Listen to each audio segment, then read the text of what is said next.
way, with Satan being the father of lies. And so we're basically natural born liars. I think we come to the knowledge that we can lie at a very young age, and don't even think of it that much. And yeah, and I find myself, probably a week doesn't go by when I'm challenged by something at work to either shade the truth or spin the truth, all these words that we have to disguise the idea that we're not telling exactly the truth. And I think that that's part of our lives, is we're challenged frequently to put out some sort of a lie or a half-truth. And this study is going to dig into that basic idea of a small white lie leading into a much bigger lie. And yeah, my throat is a bit rough today, but I'll be fine.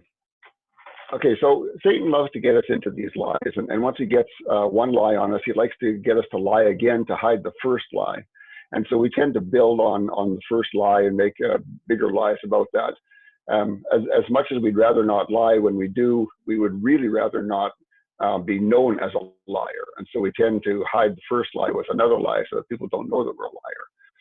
And we get into these things easily, and there's lots of Bible examples of the same things happening, of people doing something wrong and then building on that again and again. So in this level, or in this study, we're actually going to be looking at another author's article. This is an article that I found back in 2013. I thought it was really good. The author talks about this problem of a small lie leading to bigger lies and becoming really a problem in your life. And she also says some very profound things, I thought, about lying and how we love to hide the lies and don't admit that we've lied to ourselves. And so all of these things are going to be discussed in this article. So mostly we're just going to be going through this lady's article. And I think you'll find it interesting. I certainly did when I went through it. But one thing I'll give you as background information is, in this article, she refers to an incident that happened in the Corrie ten Boom story. But if you haven't read that story, you aren't going to understand what she's saying. So I'll give you a little bit of background on it. Corrie ten Boom, remember that her family was hiding Jews during World War II. And she was caught in a situation when they had some Jews that they had hidden in the house. And the Gestapo burst in on them while they're having dinner, while they're sitting down at the dinner table. And the Gestapo broke in and demanded to know where they were hiding the Jews. And Corrie, as we all tend to do so quickly, when we're caught in a pinch like that, the first thing that comes to our mind is a little lie to get away from answering with the truth. And she quickly answered, the Jews are under the table.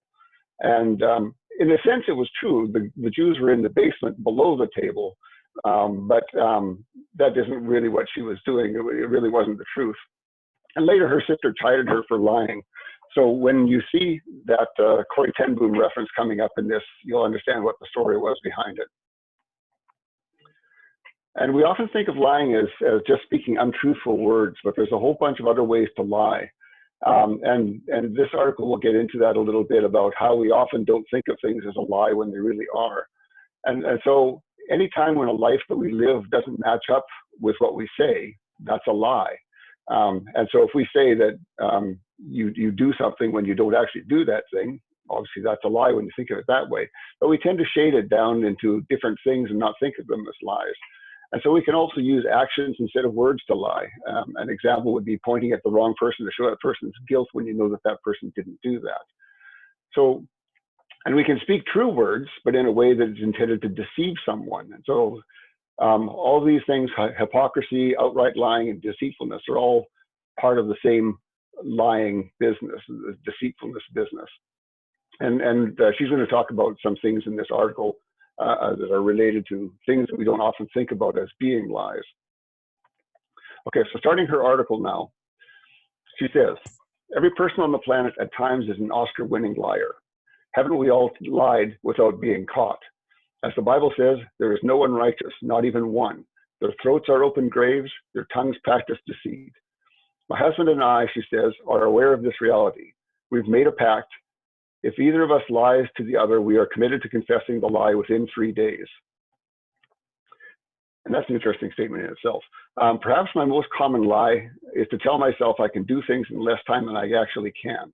And lying to myself in this way sets me up to lie to others. How many times have I told my husband that I would arrive at a certain time and place when in my heart I wasn't genuinely committed to following through on my word. I told him that I'd be there, but I wasn't.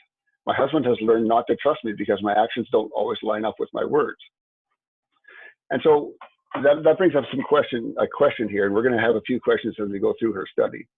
And the question is, if you've ever wondered why there isn't an 11th commandment that says, thou shalt not be a hypocrite, the answer is that hypocrisy falls under the commandment not to lie. What other types of lies are there that we don't recognize as lies?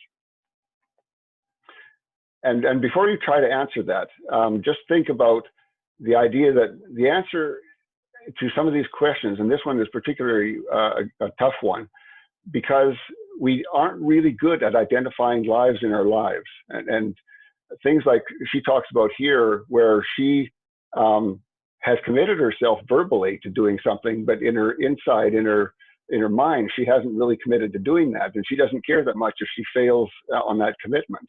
And we don't often think of that as being a lie when you tell somebody you will do something when you don't really plan or you're not sure you're going to do that. And so that's one of those cases where we're telling a lie, but we don't really think of it as a lie. And it's an example of how bad we are at identifying lies in our lives. And I think perhaps that's because we aren't anxious to do that. But I'll throw that question out. Can you think of any other types of lies that we might be involved in that we don't recognize as lies, or we don't call them as lies?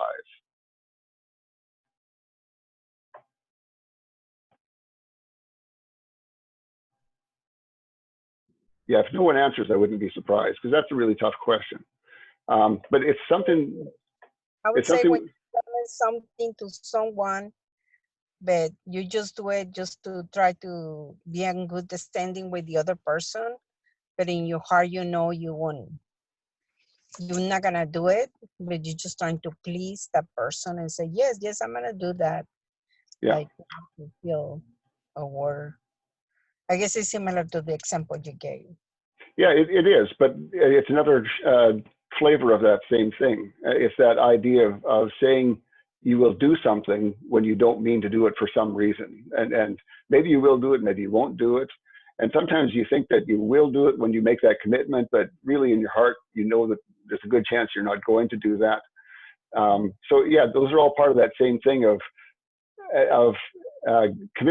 making commitments that you aren't going to follow through on. And like you're saying, that's. What about here's.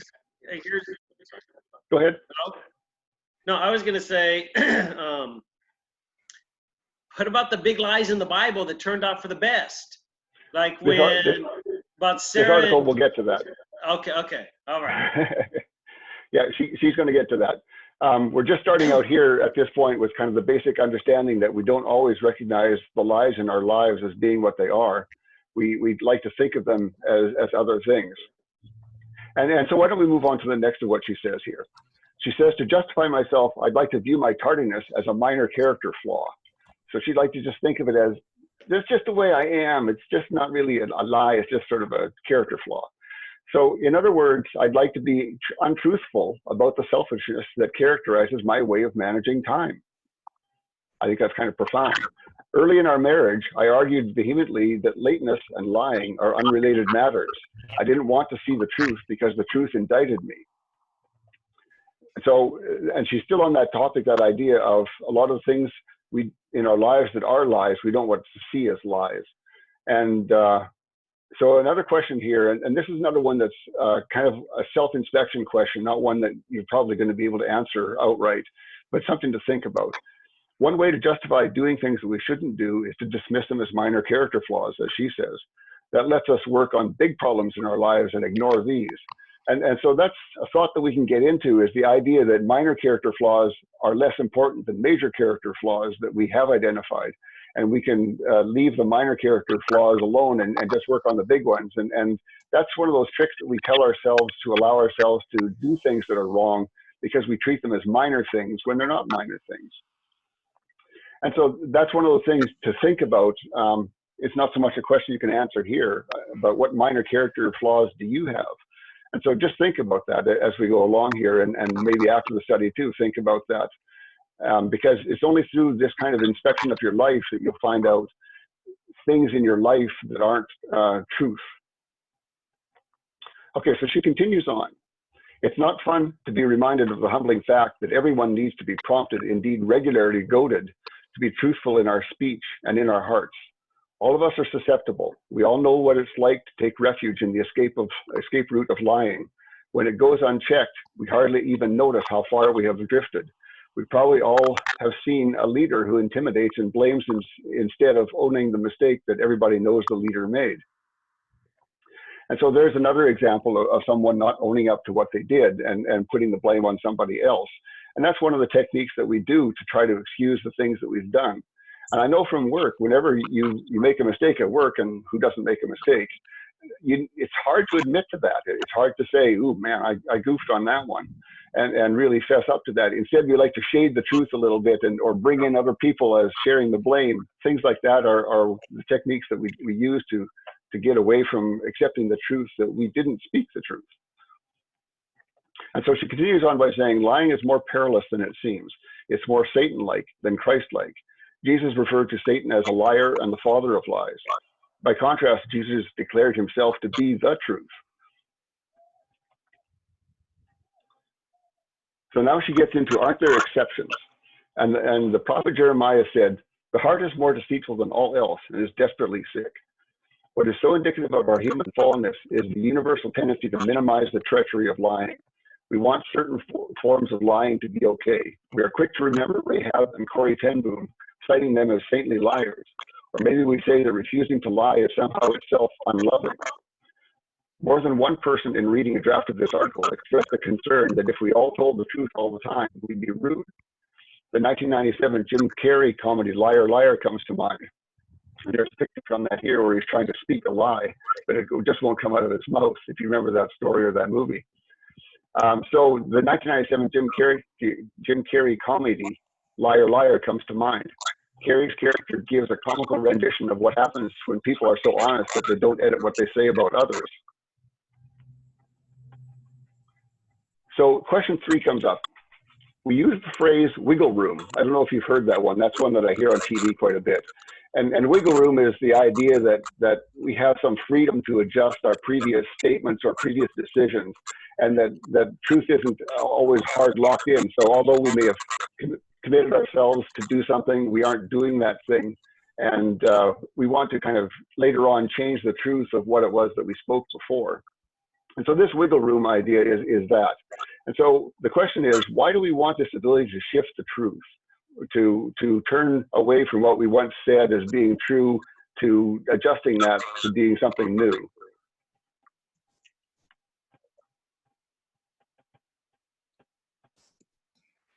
I don't know if this would be a good time to include this verse here, but it was called to mind because of what Chance was asking a while ago about some untruths or half-truths in the Bible. Specifically, 1 Samuel chapter 16, I think it's 1 through 3. Now the Lord said to Samuel, how long will you mourn for Saul, for seeing I have rejected him from reigning over Israel? Fill your horn with oil and go, and I'm going to send you to Jesse the Bethlehemite, for I have provided myself a king among his sons. And Samuel said, how can I go? If Saul hears it, he will kill me. But the Lord said, take a heifer with you and say, I have come to sacrifice to the Lord. And then invite Jesse to the sacrifice. And I will show you what you shall do, and you shall anoint for me the one I name to you.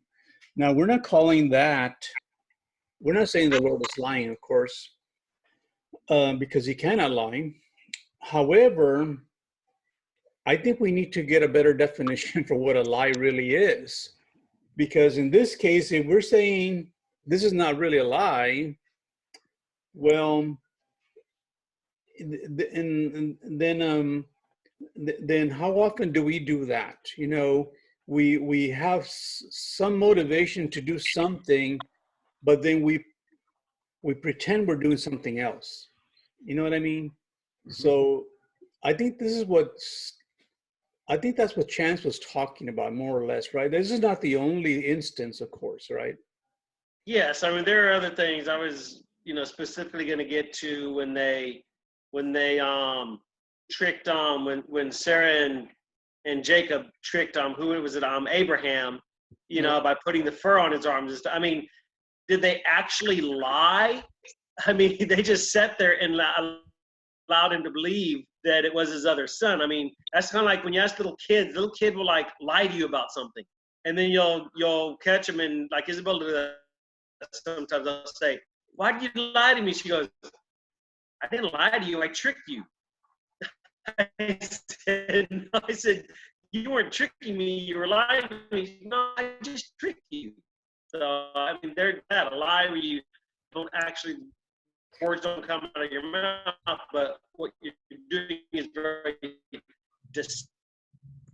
Well, I don't think this is the same thing as what the example that I just gave you about, you know, Jesse anointing David and so forth. I think that was a lie. You know, it was a deception.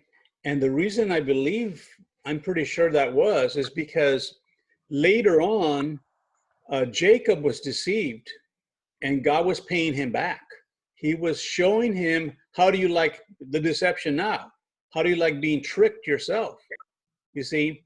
Now, if God was on board with it, then maybe there would be no repercussions, but there was. In fact, he had to wait 7 years for his true wife. You know, as you recall, and I won't have to go through that whole story, but in that case, they were doing deception.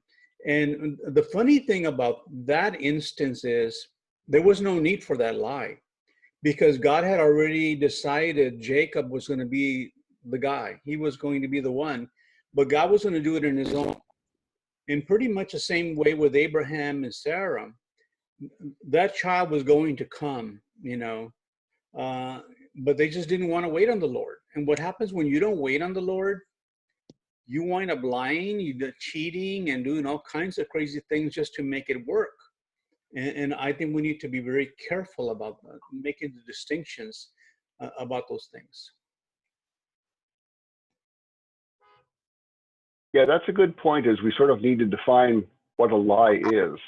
And I think everybody struggles to do that. But I think that a lie is something that you do to either protect yourself or to gain something. And in the story that from Samuel that we were just looking at, there isn't any attempt to gain something by that. No one is being cheated or hurt by it.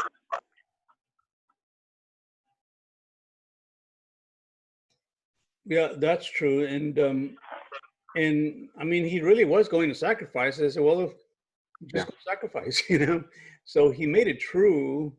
So it just like we can't just put a broad brush over the whole thing and say every time there's some sort of instance where maybe somebody didn't completely tell the truth, that necessarily is a lie. You know what I mean? In the case of, for example, this is very different from saying the serpent telling Adam and Eve that they were lying, that God was lying, that they were not going to die. But the kind of death that God was talking about was spiritual, not physical.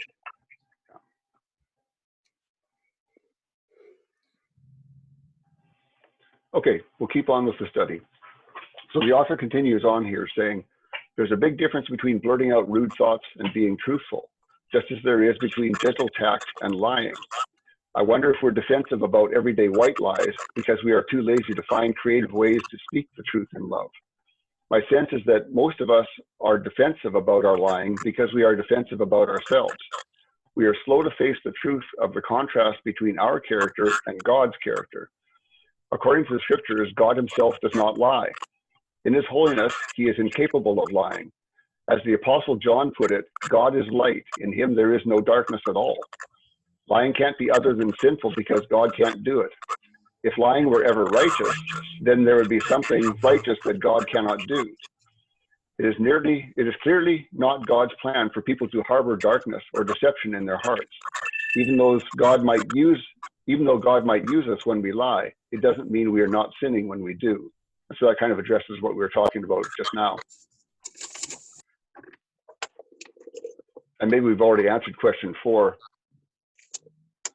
Can you think of any person or people where God used evil they would do for his purposes, but punished the people or person afterwards? And we were talking about exactly that story already with some examples. Can you think of other examples like that from the Bible? Well, there was times, and I can't point to it right now, but there was times when God used a different country to come and take Israel into captivity and to punish them and so forth. And even though he was using them for his own reasons, he later on punished them for what they did, you know. So, but then again, they didn't have a relationship with him, and they didn't really acknowledge him. So, yeah, I think God can use good as well as evil, and this is the reason why we always pray for our leadership in our country. Martha and I prayed for President Obama, even though we didn't vote for him, and even though we didn't, acknowledge, that he was doing the right things all the time. But we knew that God put him there, and God could use him, you know. And I think even Christians today that are in more in the liberal or leftist side of things, they don't realize that it also goes both ways. You know, even if you didn't vote for the President Trump, you know, you still got to support him. Because God says that all power comes from God. You know. Yeah, that's a good one. We're a little off track, but I'm going to add on to that and go further off track. I did the same thing when Obama was in power, and I found it a real struggle to pray for someone that I didn't agree with in hardly any way at all. But we are called to do that. We're called to be obedient, and we're called to pray for them. Amen.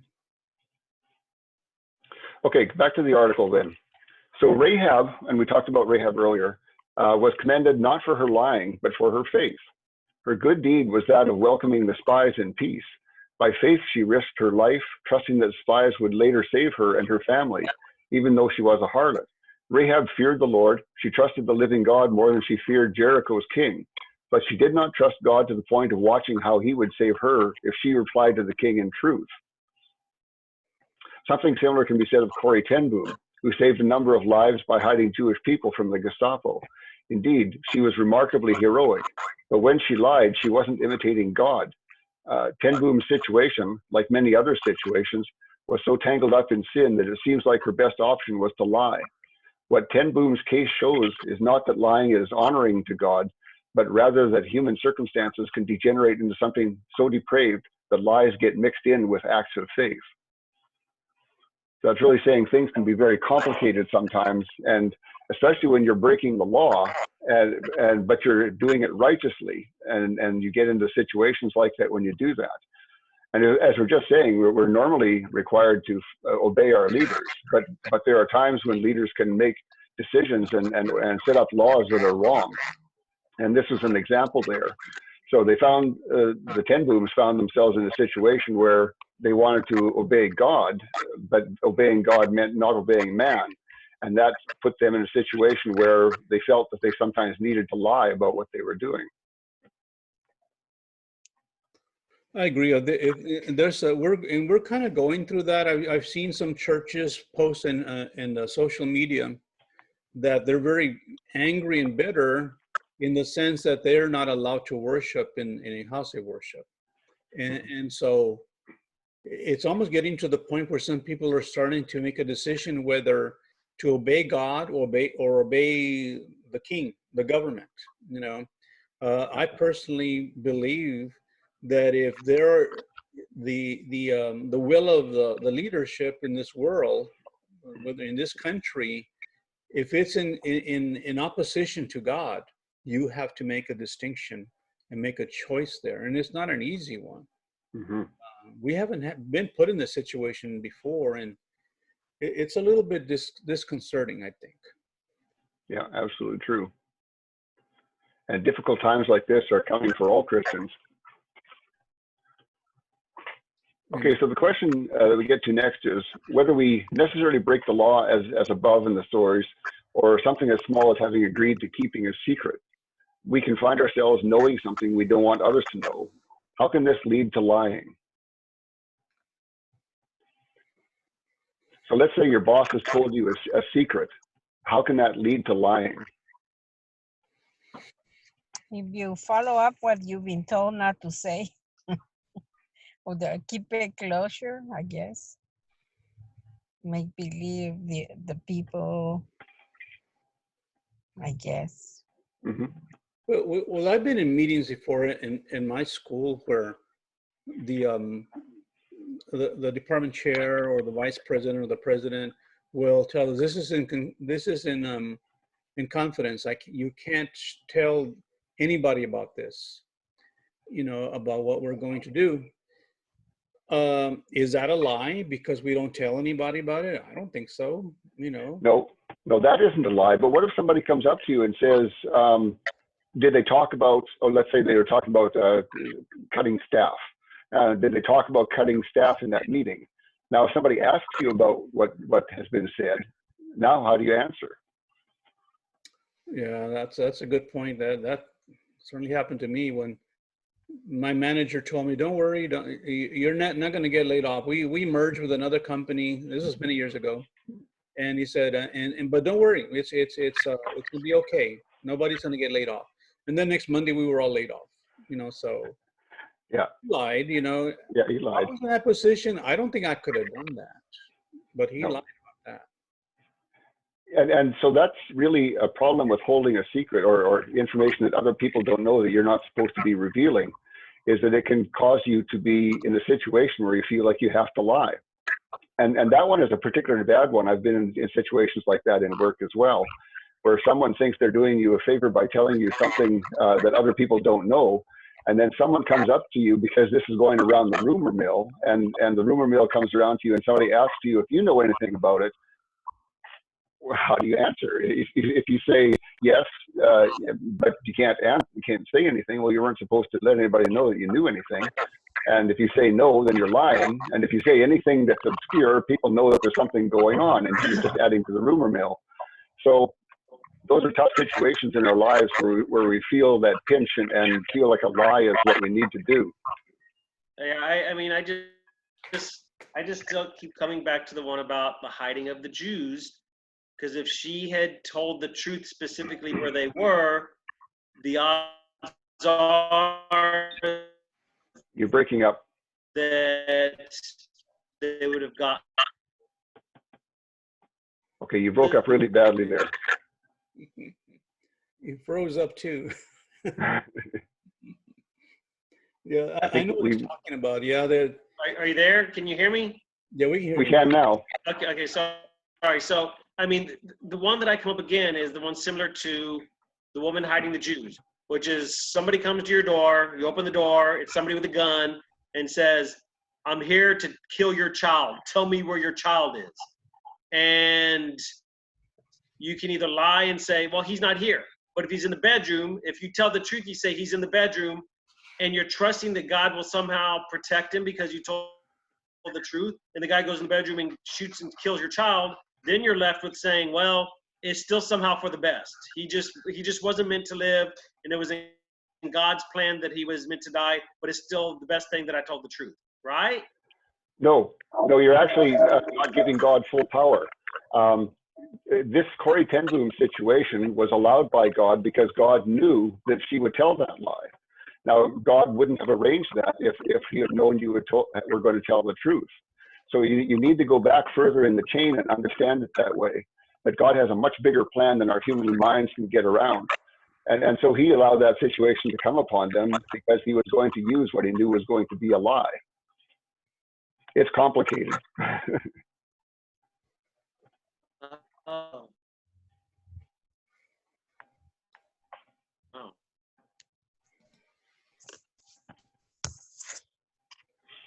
Okay, let's go back to the article.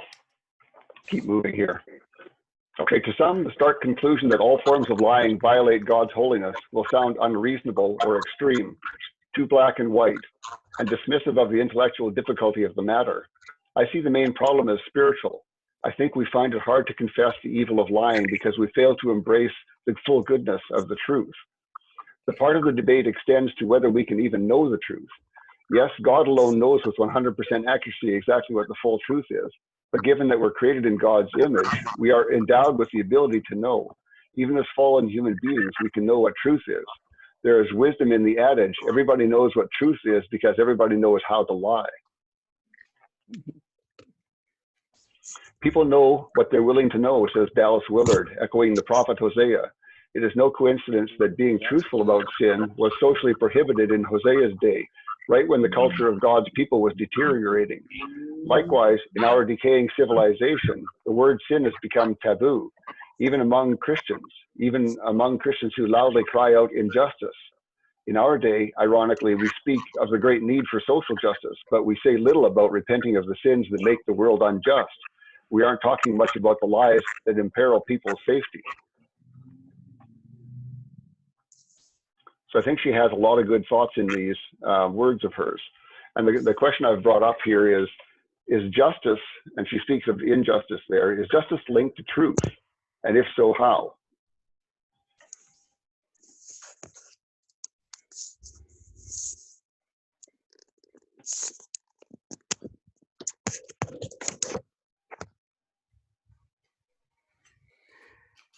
I think it suffices to say that not everything is black and white. Not everything is that easy or simple. You still need some wisdom to be able to know how to apply these things, because it's not, I mean, we don't live in a black and white world. Everything's a lot of gray in between, you know. Mm-hmm.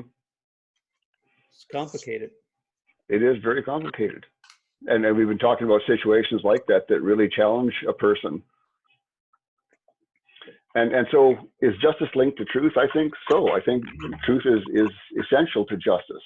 If you don't have truth, how can you have justice? And in our world, truth is such a hard thing to find, especially in the realm of justice. Just this week, we've seen some stories come out about how injustice resulted because of a lack of truth. Nonetheless, it went through the justice system.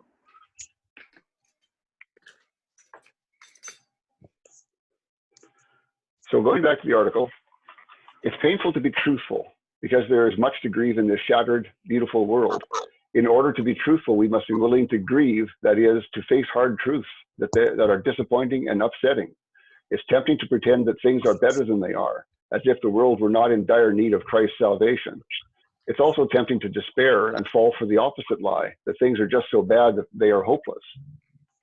And so I found myself on both sides of that at times, thinking that things aren't as bad as they look, and then also sometimes thinking things are so bad that I can't imagine them getting any worse, and that things are hopeless. And it's easy for Christians to fall into those views.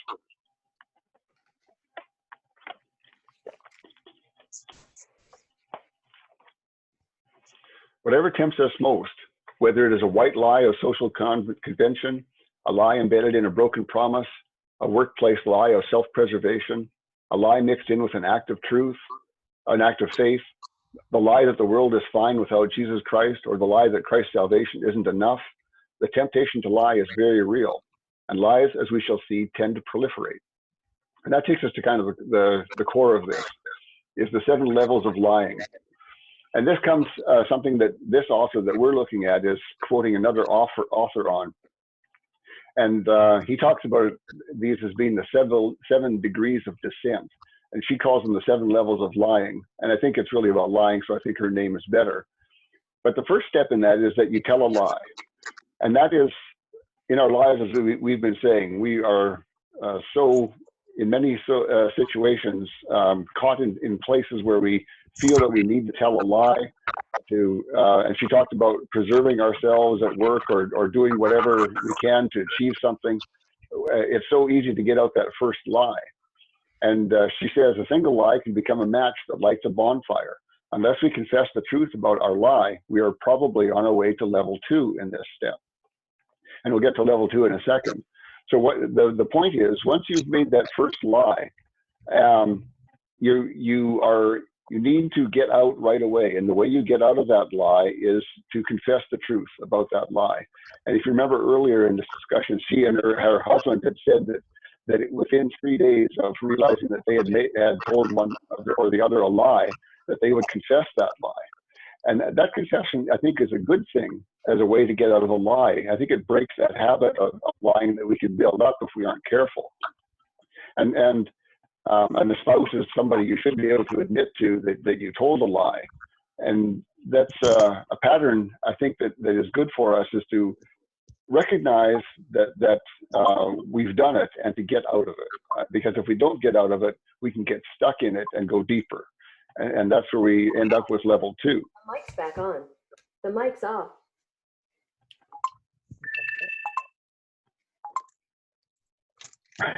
Okay, the second level of lying is that you self-protect. That is, that you lie about having lied. You lie about one thing first, and it is likely you will lie about another. As Budziszewski puts it, lies are weaklings. They need bodyguards. And so the point there is that once you've told that lie, if you don't confess it and get that lie straightened out right away, you're in danger of having to lie to protect that lie. To protect yourself from being known as a liar is what you're really doing. And then so if you make that mistake of telling a lie, you need to get out of it as quickly as you can. Otherwise, it drags you right into this level 2 of telling another lie to protect your first lie. It's interesting because I'm called to, what brings to mind is when God would catch somebody lying or cheating or something, he would always ask him, what did you do? You know, even though he knew what they did. And like in the case of Adam, where are you? Yeah. What have you done? You know? Yeah. But isn't that what we do as parents? Martha and I would, when our older kids were real little, they would play off each other like crazy. You know, like maybe the oldest one, Stephen, would say something, and then we would like we knew that wasn't true, but then he would always say, "Right, Laura, isn't that true? Right." So he dragged her into it, you know. Yeah. But like it's interesting. Like this person said, lies are weaklings. They need bodyguards. Yeah. And when I think that's what I was thinking about. The bodyguard is not necessarily that you keep saying other lies, but sometimes you need to get other people to side with you to make it seem like it's real, you know. And then pretty soon you got everybody lying. Yeah. Yeah, and that happens too, is dragging other people into the lie. And then they might be good friends and they want to do something good for you, but that's not a good thing to do. Okay, step 3 in the levels of lying, or level 3, I guess. You develop a habit of lying. So if you have gotten into the first level where you have lied, and instead of confessing that lie, sometimes just confessing it to yourself, admitting to yourself that you lied, you haven't even done that. It's easy to get to the next step where you protect that lie with another lie. And so now you've got a pattern building within yourself of solving problems with lying and lying to protect the lies that you've told. And that leads to a habit of lying in your life. And so once you've gotten comfortable with this idea of lying and then protecting your lies with other lies, it can become a habit in your life. And so a liar at this level might, just out of habit, lie about something trivial for no benefit. And I've known people like that who would tell a lie just for the fun of it sometimes, just to see if they could make you believe this lie. And I was always amazed at people like that. They had no benefit for it. They were just doing it to deceive people, or maybe there was some small benefit, making themselves look better with this lie. Who knows what it was? But there was never a good reason to tell the lie. They just told the lie because they like to do that. And so people at this level are in that habit of lying. They just lie as a normal thing in their life.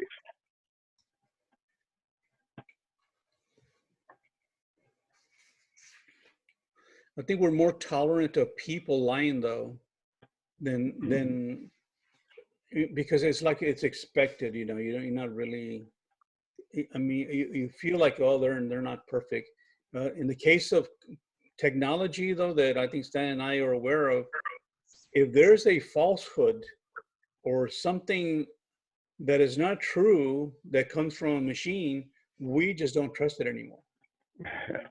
I mean, it's like it's only a one-shot deal, and we don't trust you. The perfect example, 2001: Space Odyssey. I think you remember that movie where Hal, the computer,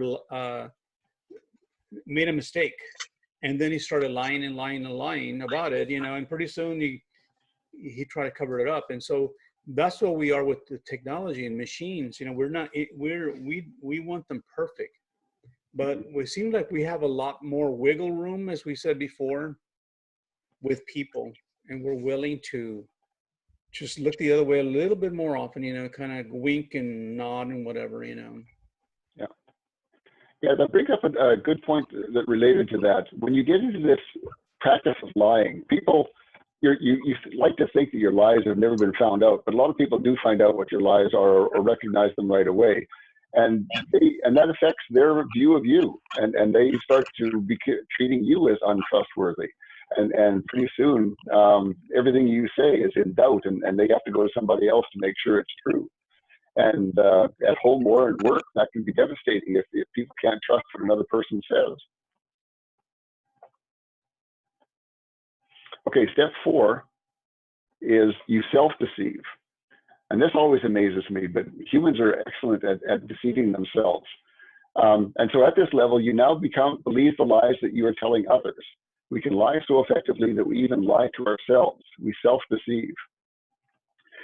She says, take note, just because we are deceived honestly and truly by the wiles of our own crookedness does not mean that we are innocent or exempt from the need to repent. On the cross, Jesus said, Father, forgive them, for they do not know what they are doing.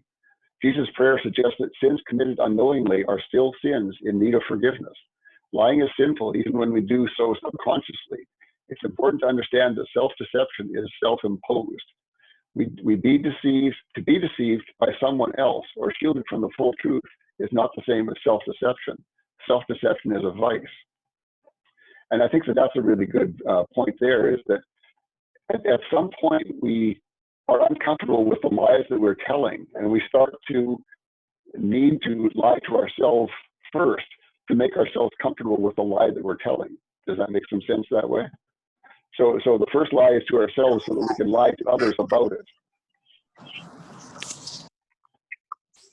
Okay, and continuing on, Pontius Pilate self-deceived by telling himself that truth is inaccessible. If you remember that story when he was talking to Jesus.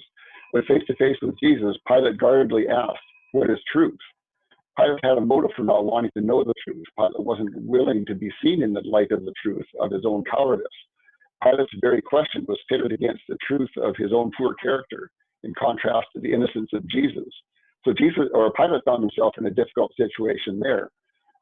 He was a weak man who wanted the power that he had, but he knew that he could be stripped of that power very quickly if he didn't go along with the Jews.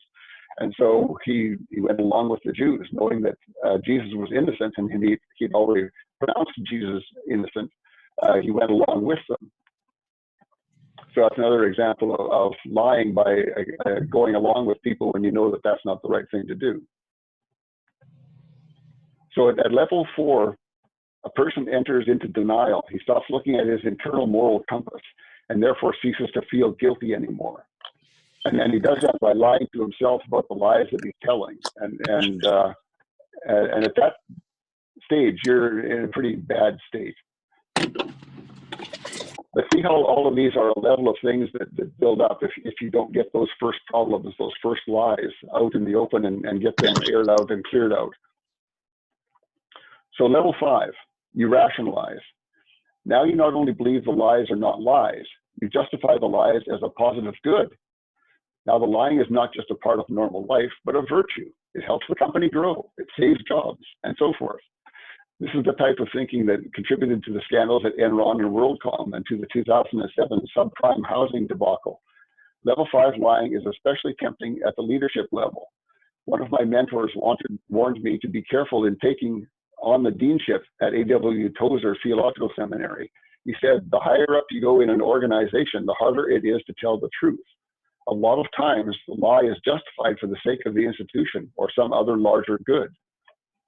Have you ever seen that happen?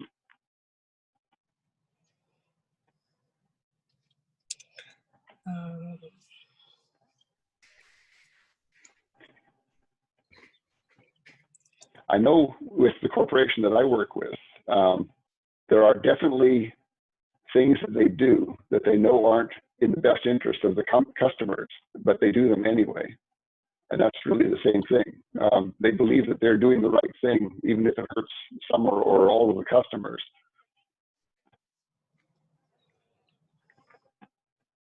I think most of it, I mean, I have had a disdain for the higher level of, like administration, because every time I was exposed to it, I saw a lot of deception and a lot of politics that was played there, going along with things, that were where they were not always honest or truthful.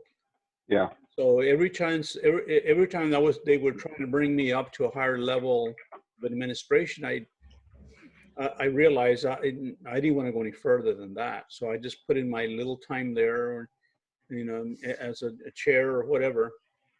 But I realized that there was less honesty at the top than there is, with the average everyday kind of jobs that you have out there. I mean, it's a sad but truth thing there.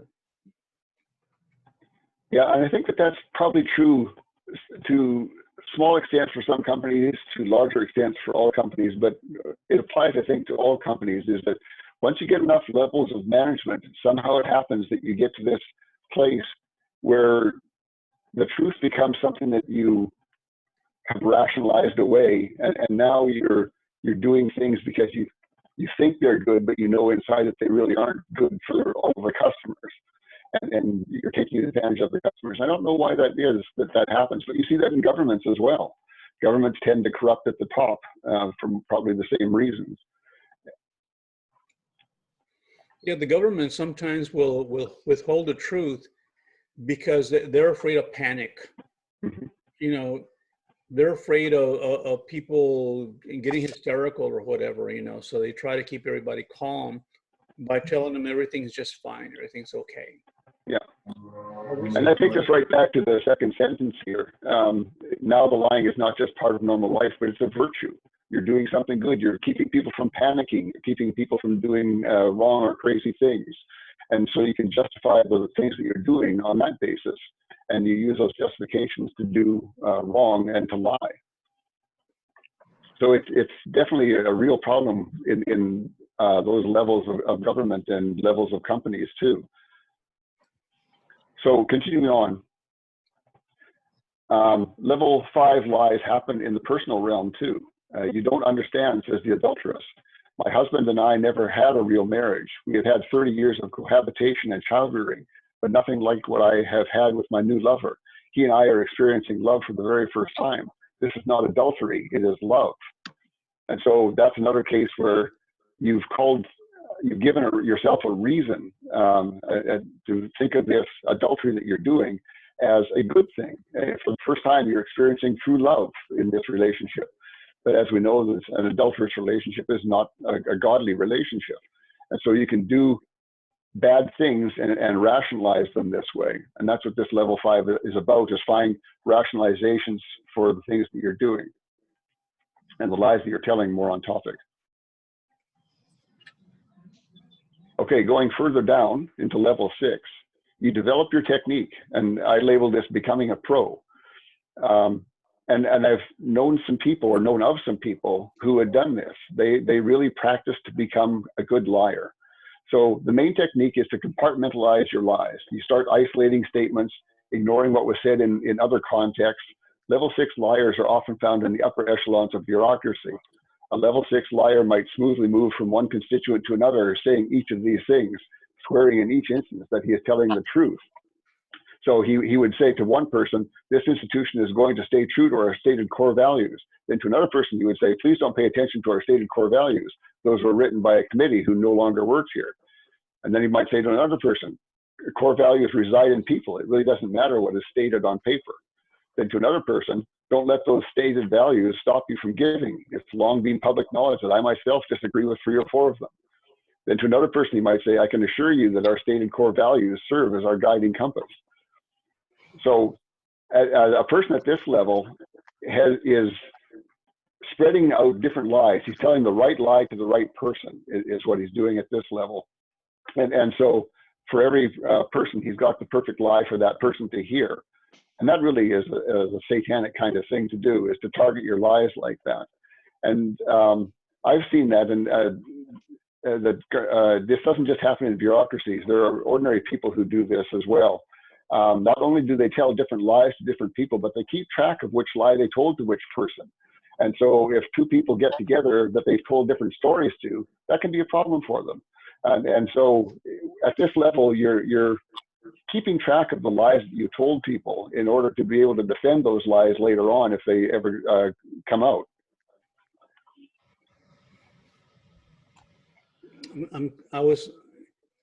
I guess I watched too many movies lately because I've not too much entertainment around here, but I was rewatching that movie with Jack Nicholson and Tom Cruise. You might remember that. A Few Good Men, A Few Good Men. Yeah, You Good Man. And so Nicholson asks Cruise, do you want the truth? And he says, yes, I want the truth. Do you really want the truth? Yes, I want the truth. So you can't handle the truth. And I think that's really what leadership believes. We can't tell you the truth because you can't handle it. You know, I think that's what it amounts to. And maybe that kind of fits a lot here with, you know, self-deception and believing that it's the right thing to do. Yeah, it certainly does. Okay, the last level here is you see it as your duty to lie.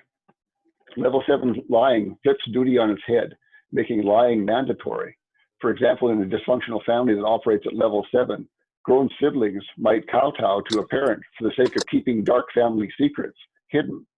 In organizational life, level 7 executives repeat corporate lies and say to their lieutenants, beware of self-anointed whistleblowers. They are critical and self-righteous.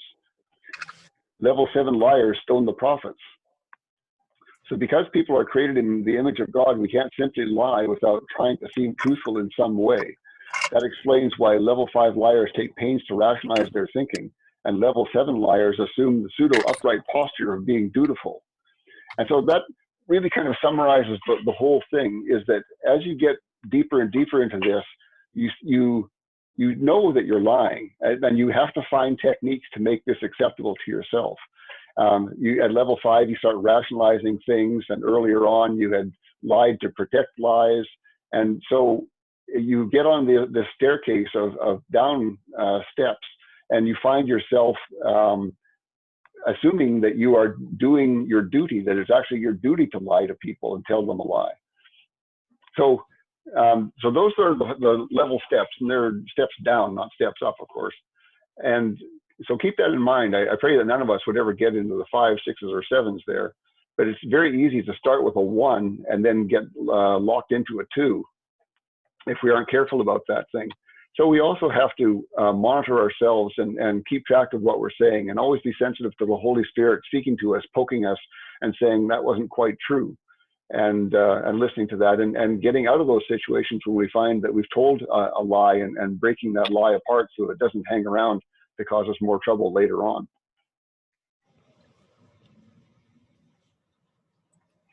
Okay, and then we're pretty much near the end here. Yeah, we are. So she ends up with a section called Truth and the Antichrist. God's disdain for lying isn't whimsical.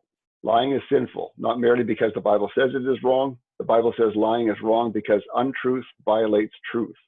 Since Jesus is the truth, it is Antichrist to lie. If everybody lied all the time, there would be only chaos, no community. God's way is for people to dwell together with each other in community and also in communion with God. When we lie, we breach our connection to other people and violate our relationship with God. God wants us to be truthful as a way of cultivating our closeness, not only with Him, but also with other people we can enjoy. Pastor Bill Hybels once said something to the effect that pastors who journal don't fall. And I don't know if you know what journaling is. Journaling is at the end of the day, writing down a summary of what you did during the day. And so this person is big into journaling. I don't do that myself, but I can see the value of it. She says, that statement makes sense to me because journaling is a means of telling oneself the truth. As long as we don't lie to ourselves, we can manage to stay out of level 4. But in order to stay out of level 3 and level 2, we need people to confess to when we lie at level 1. which is what my husband Jim and I try to do, she says. And of course, we can daily seek truth by echoing the prayer of King David. Search me, God, and know my heart. Test me and know my anxious thoughts. See if there is any offensive way in me, and lead me in the way of everlasting. So there's a lot of good ideas in there, and I've read that a couple times before, and each time I've thought about that more, and it brings out the importance of truth in our lives. As Christians, truth is what God is about, what Jesus is about, and it should be something that we strive for. But we've talked about life brings up situations that really cause us problems, and we can be dragged into lies. And once we get dragged into lies, as we've seen with these 7 steps, we can go deeper and deeper and deeper into them. And so the key, I think, to all of this is breaking out. Eventually, if we haven't done it already, we're going to tell a lie. And so breaking out of that first lie is the step. The key to getting out is break it after the first lie, so you don't get trapped into going deeper and deeper into this. And that's much the same story as King David with Bathsheba. If you remember the story there, it started out with just a simple fact of him having too much time on his hands and looking around from his balcony and seeing something. And that led to another step and another step and another step. And pretty soon there were dead people around, and the prophet had to come and get them straightened out. So steps, that's what Satan does. I don't think big sins ever happen in big steps. I think that they always happen as a series of small steps, because we would not do something so evil unless we'd taken the steps necessary to do it first. Okay, I hope you enjoyed that, and I hope that gives you something to think about, and maybe some practices to help you.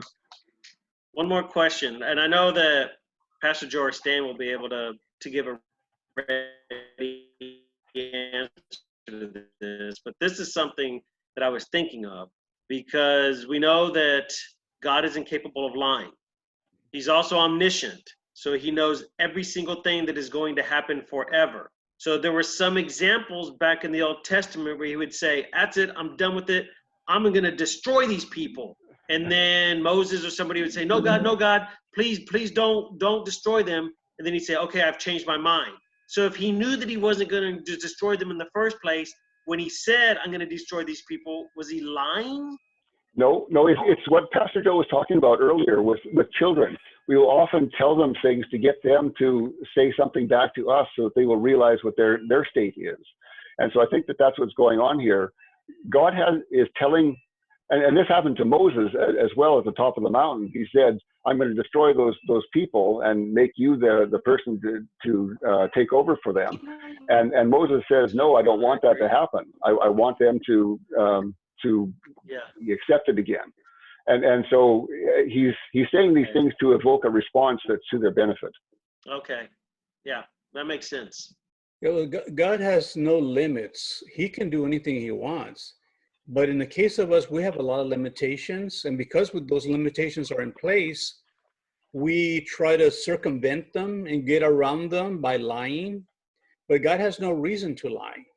You know, he doesn't answer to anybody. You know, he doesn't really care if you, in other words, if you don't like what he did, you know, so what?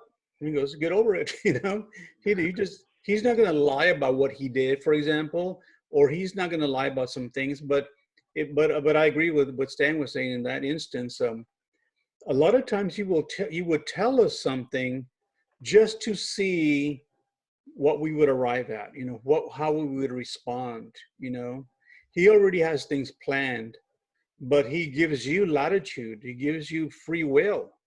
And that goes back to that same discussion about free will. You know, we have the free will to do the right thing and to do the wrong thing as well. You know, so that's kind of sad, you know, I find. And I struggled with free will for many years, and I kept thinking about it, and I thought, what if I get myself into trouble in the next life? You know, do I get in, would that be a problem or whatever? But then it occurs to me that he does mention in Revelations that the last thing he's going to destroy is death, but I think he's also going to destroy sin. And if sin is destroyed, and we don't have this flesh in us to want to sin, then there's no real worry about that, no more concern about that, And, Yeah, because of the world that we live in, it's almost impossible for us to imagine what it would be like to live in a world where there was no sin. Nonetheless, Adam and Eve lived in that until they sinned, and so we know that it's possible for people to do that, but it's a difficult thing to see where we are now. mm-hmm. Amen. Well, this is a good study. I mean, if you have other studies like that you want to forward to other people to do, that's fine. But we can upload this as well for the benefit of anybody else, So if you don't have anything else to add, Stan, I can stop recording and then we can discuss a little bit more to close Sure. up. Yeah, go ahead.